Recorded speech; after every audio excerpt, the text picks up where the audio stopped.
Bonjour à toutes et tous, bienvenue dans les coulisses du Grand Lyon. Mon invité du jour, Gauthier Chapuis, bonjour. Bonjour. Vous êtes l'adjoint à la ville de Lyon à la biodiversité et à l'alimentation. Vous êtes aussi coprésident du groupe écologiste au conseil municipal, Tout à reconduit fait. jusqu'à la fin du mandat récemment.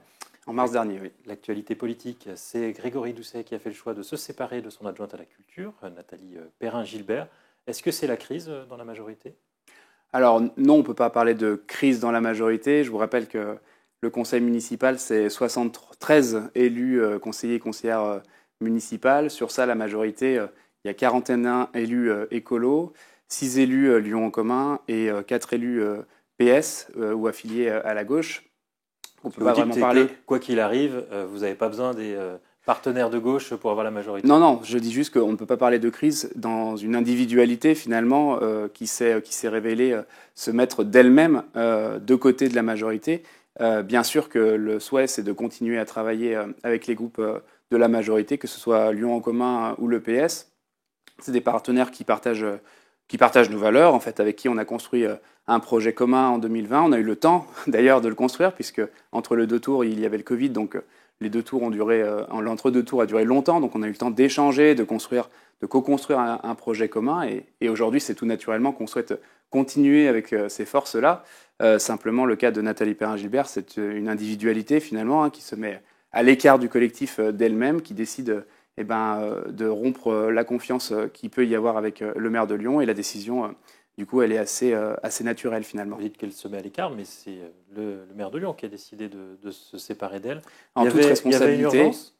en toute responsabilité, effectivement, quand on perd la confiance d'une adjointe ou d'un adjoint dans un collectif comme le nôtre, sur une délégation si importante qu'est la culture, c'est le deuxième budget Au sein de la ville de Lyon. de l'équipe municipale, il faut que ça file droit. Il ne faut pas qu'il y ait de contestation. Non, au contraire, le maire nous laisse une totale autonomie dans les dossiers. D'ailleurs, ça a été souvent rappelé qu'on pense vraiment l'équipe municipale comme un vrai collectif, un réel collectif où chacune a beaucoup d'autonomie, mais il ne faut pas confondre autonomie et individualisme. Et là, on était vraiment dans ce cas-là, avec une rupture de confiance totale finalement, qui amène effectivement le maire à prendre ses responsabilités. On est individualisme, on est habitué d'avoir des adjoints qui peuvent avoir des personnalités un peu fortes, qui sont parfois même en contradiction avec le maire. Sous Gérard Collomb, on se souvient d'élus écologistes, d'adjoints écologistes comme Étienne Tête, mais d'autres aussi qui ont parfois été en rupture sans forcément perdre leur mandat. Sans Grégory forcément... Doucet, lui, veut pas de tête qui dépasse. Non, l'enjeu est tellement important en fait pour les Lyonnais et les Lyonnaises. On va revenir là-dessus. C'est un projet commun que l'on porte dans lequel en fait les Lyonnais et les Lyonnaises nous ont donné une confiance en votant. Et donc nous sommes dans un collectif d'action. Et en fait, des individualités comme celle-ci ne nous permettent pas d'avoir un mandat qui, je vous rappelle, il reste 2 ans sur ce mandat-là pour agir. 2 ans sur une délégation comme la culture, en fait, c'est énorme. Il y a encore beaucoup de choses à faire et on ne pouvait pas se permettre, le maire ne pouvait pas se permettre, de ne pas faire rouler l'exécutif de la meilleure manière possible, mais pour le bien commun finalement, pour les Lyonnais et pour les Lyonnaises. Vous parlez d'une rupture de confiance entre Nathalie Perrin-Gilbert et Grégory Doucet, mais concrètement, ce qui a été mis sur la scène publique, ça ne ressemble pas à des problématiques vraiment majeures. Il y avait, le dernier sujet, c'était le conservatoire.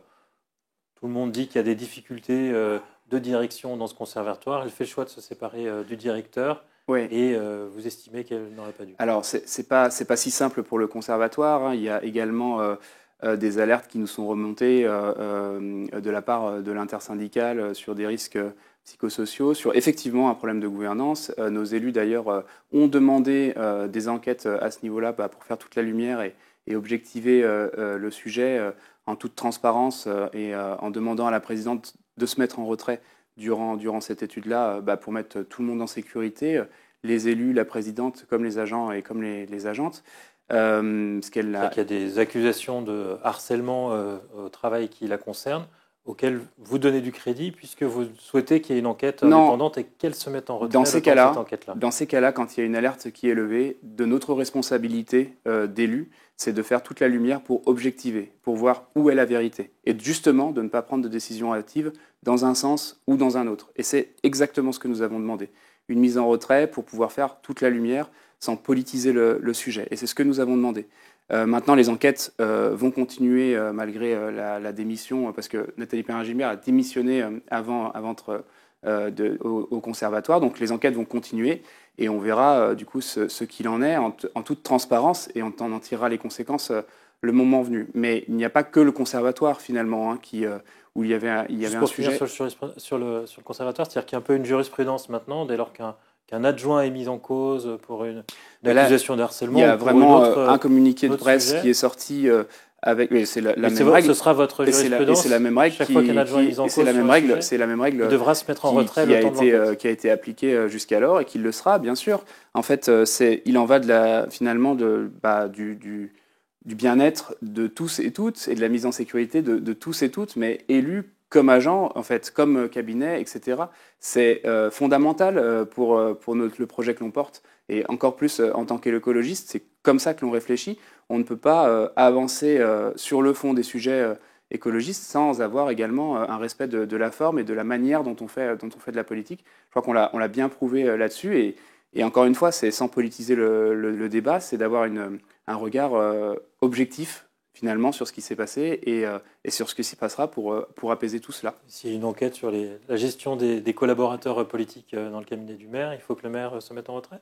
Là, on ne parle pas de RPS, de risques psychosociaux pour ce cas-là précisément. Donc votre jurisprudence, elle concerne que les cas de risques psychosociaux. Pour protéger les agents et les agentes et les élus, effectivement.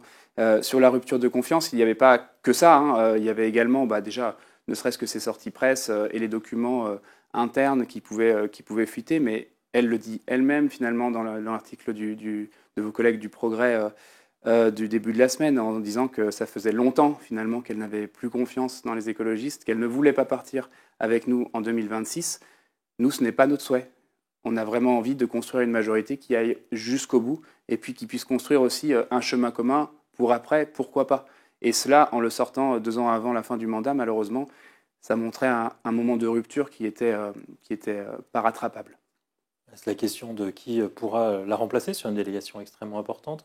Le Progrès hier citait le nom de Sonia Zdorozov. C'est un choix qui est étudié. Beaucoup de noms circulent dans la presse. Ce que je peux vous dire, c'est que c'est effectivement une délégation qui est primordiale et qui compte beaucoup pour notre majorité, et notamment pour les écologistes, et encore plus pour le maire de Lyon. C'est le 2e budget de la ville. Il y a encore beaucoup de choses à faire, comme je vous le disais, au niveau de la culture. Il faut qu'on s'en empare et qu'on continue le travail.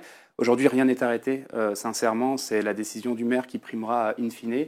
Et il va faire comme il sait le faire très bien et comme il l'a toujours fait, c'est-à-dire questionner, interroger, prendre des avis et rendre sa décision. Mais Sonia Zdorozov, ce serait mon choix ? Je ne peux pas vous répondre comme ça. Ça va vraiment dépendre de l'équilibre politique qui va s'installer. Encore une fois, nous, on souhaite que les forces qui nous accompagnent à gauche, que ce soit Lyon en commun ou le PS, restent avec nous, parce que ce n'est pas une affaire politique ou d'étiquette politicienne, c'est vraiment une affaire individuelle, ce qui vient de se passer. Et donc, on verra, et c'est le maire qui tranchera. Ce qu'il faut comprendre, c'est que vous êtes prêt à troquer la culture contre un maintien de la majorité municipale. Le maire tranchera, voilà. Et il tranchera en temps et en heure, et vous serez bien sûr prévenus. Ok, donc vous pourriez éventuellement la confier à une Sandrine Runel pour qu'elle reste dans la majorité et ne suive pas Nathalie Perrin-Gilbert. Je n'ai pas de réponse à cette question. Juste un mot sur votre délégation pour finir. Vous allez relancer l'appel d'offres pour les cantines scolaires à la rentrée. On se souvient de votre objectif, 100% de bio, 50% de local d'ici la fin du mandat. Ouais. Vous n'y arriverez pas ?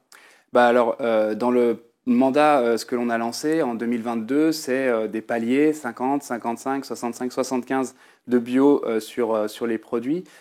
En sachant que de toute manière, il y a des produits qui ne seront pas bio, comme les produits de la mer ou les produits naturels, on le dit comme ça, simplement parce que malheureusement la mer n'est pas bio, donc on n'arrivera pas au 100% bio sur tous les produits.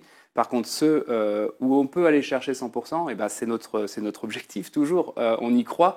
Voilà, après, vous n'êtes pas sans savoir qu'il y a une crise de la bio, qu'il y a une inflation importante au niveau des produits alimentaires, mais il faut y croire. Moi, j'y crois et on se donne rendez-vous à la fin du mandat pour faire les comptes si cela vous va. Mais le choix, ça voudra dire soit augmenter sérieusement le prix de la cantine, soit renoncer à cet objectif. Le choix a toujours été fait de ne pas augmenter le prix de la cantine jusqu'à présent, pour avoir une réalité simple, c'est-à-dire se dire que l'on a à la fois des produits de qualité, bio, locaux, qui sont juste au niveau de la rémunération des paysans et des paysannes, mais qui ne touchent pas au panier des familles, parce que c'est aussi ça la justice sociale, c'est d'apporter des bons produits à tous et toutes, de rendre accessibles ces produits-là. La cantine est un vrai lieu de justice sociale à ce niveau-là, et c'est ce que l'on souhaite garder. Et c'est plus important que tenir la promesse du 100% bio. Je pense qu'on peut faire les deux. Gauthier Chapuis, je vous remercie. Merci à vous. Et puis moi, je vous dis à demain pour une nouvelle émission des coulisses du Grand Lyon.